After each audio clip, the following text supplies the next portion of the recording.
Pemirsa, akibat diguyur hujan dan angin kencang, atap ruang kelas sekolah Madrasah Ibtidaiyah di Magelang, Jawa Tengah ambruk. Akibatnya proses belajar mengajar menjadi terganggu dan siswa pun terpaksa harus belajar di musola.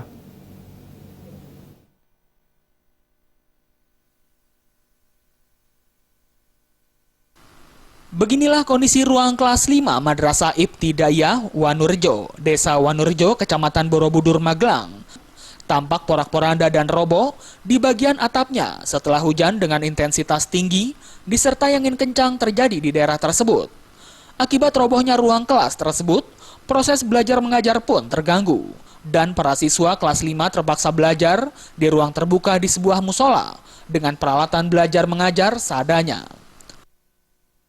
Kelasnya roboh. Roboh ya, terus nyaman nggak di sini? Enggak. Kenapa nggak nyaman?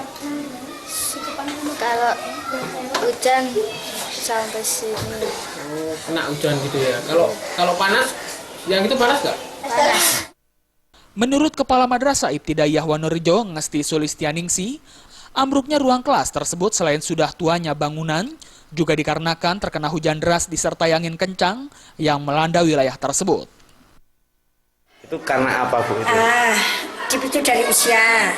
Ini kan berita 82. Ya. Terus ya kemarin sebelum roboh ini ada di sini angin besar sini, Mas. Hari Rabu atau malam itu sore hujan deras kan ada angin besar.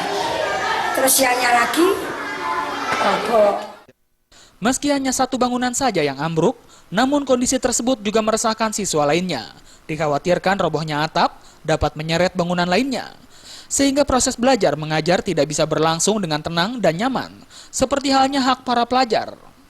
Hingga saat ini pihak sekolah bersama siswa berharap ada donatur ataupun pihak terkait yang mau membantu. Dari Magelang, Jawa Timur, Yuki Pramudia melaporkan.